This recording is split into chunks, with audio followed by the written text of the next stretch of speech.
Okay, hello everyone, मैं हूं विकास और आज के क्लास में हमारा जो अगली रिएक्शन है वो है हमारी Hoffmann bromamide reaction. Hoffmann bromamide reaction जो होती है ये हमारी बहुत ही इंपॉर्टेंट रिएक्शन है। ऑर्गेनिक कन्वर्जन में इसको सबसे इंपॉर्टेंट रिएक्शन माना जाता है क्योंकि इस रिएक्शन की हेल्प से हम कार्बन नंबर को रिड्यूस करते हैं। किसी भी कंपाउंड में अगर कार्बन नंबर की संख्या कम करनी है, जैसे सपोज दैट ईथेन से मीथेन बनाना है या इथेनोइक एसिड से मीथेनोइक एसिड बनाना है, इथाइल क्लोराइड से मिथाइल क्लोराइड बनाना है, तो मतलब कार्बन नंबर अगर 2 से 3, 3 से 2 या 4 से 3 करना है, मतलब हमेशा एक नंबर कार्बन को रिड्यूस करना है, तो हम हॉफमैन ब्रोमामाइड रिएक्शन का यूज करते हैं। हॉफमैन ब्रोमामाइड रिएक्शन में होता क्या है कि हमारे पास कंपाउंड है जैसे CH3CONH2, CH3CONH2, इसका रिएक्शन करा देते हैं Br2 के साथ in the presence of KOH। इसके 4 मोल्स ले लेते हैं। KOH के साथ अगर हम रिएक्शन कराते हैं हॉफमैन ब्रोमामाइड का, तो इसको याद रखने का सिंपल सा तरीका है कि हम यहाँ से ये जो CO ग्रुप है इसको गायब कर देते हैं और क्या बचता है यहाँ पर CH3NH2 करके बचता है। क्या बचेगा आप पर CH3NH2 करके बचेगा। तो CH3NH2, अब देखिए यहाँ पर कितने नंबर ऑफ कार्बन एटम थे 2, यहाँ पर नंबर ऑफ कार्बन एटम कितना रह गया 1।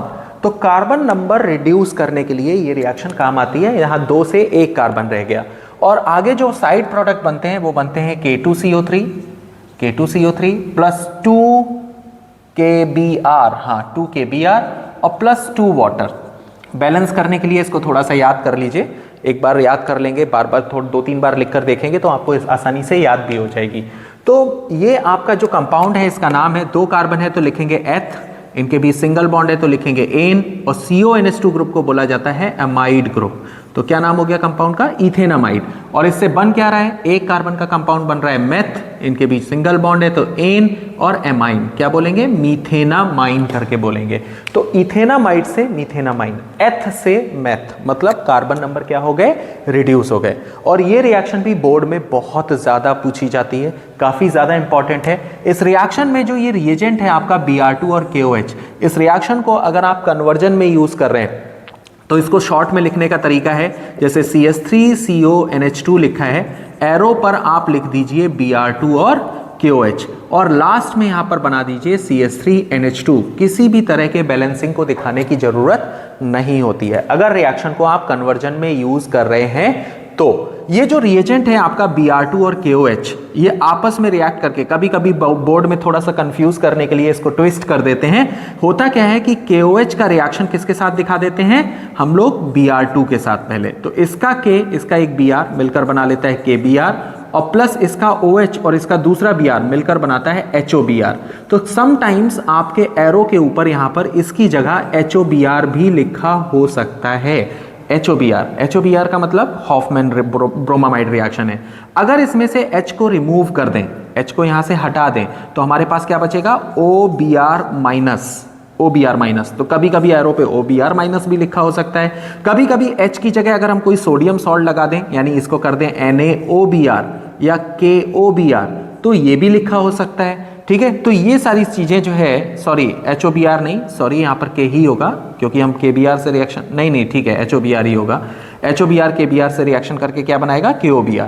तो कभी कभी KOBr भी लिखा हो सकता है, कभी कभी NaOBr भी लिखा हो सकता है, HOBr भी लिखा हो सकता है, या OBr माइनस भी लिखा हो सकता है। तो इनमें से किसी भी तरीके से अगर एरो पे लिखा है तो समझ जाइए कि आपकी रिएक्शन कौन सी है, हॉफमैन ब्रोमामाइड रिएक्शन है। आंखें बंद करके यहाँ से CO को गायब कर दीजिए और जो कंपाउंड बनेगा वो बेटा एमाइड से अमीन का फॉर्मेशन होगा। और ये रिएक्शन केवल एलिफेटिक पे नहीं, एरोमेटिक पर भी एप्लीकेबल है। अगर आपका एरोमेटिक कंपाउंड है और उस पर CONH2 ग्रुप लगा है और इसका रिएक्शन भी आप Br2 और KOH की प्रेजेंस में कराते हैं, तो यहां पर भी ये CO ग्रुप गायब हो जाएगा और यहां क्या बचेगा, NH2 बचेगा। मतलब ये बन गया आपका benzamide. This one is called benzamide, और बेंजामाइड से बन रहा है आपका एनिलीन, एनिलीन का फॉर्मेशन हो रहा है।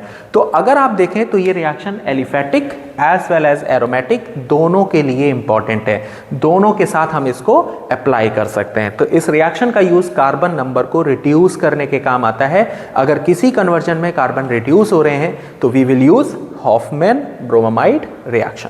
तो सही से याद कर लीजिए ताकि आपको आसानी से पेपर में सॉल्व कर पाएं। ठीक है, आई होप समझ में आ गई होगी। मिलते हैं अगले क्लास में। Thank you.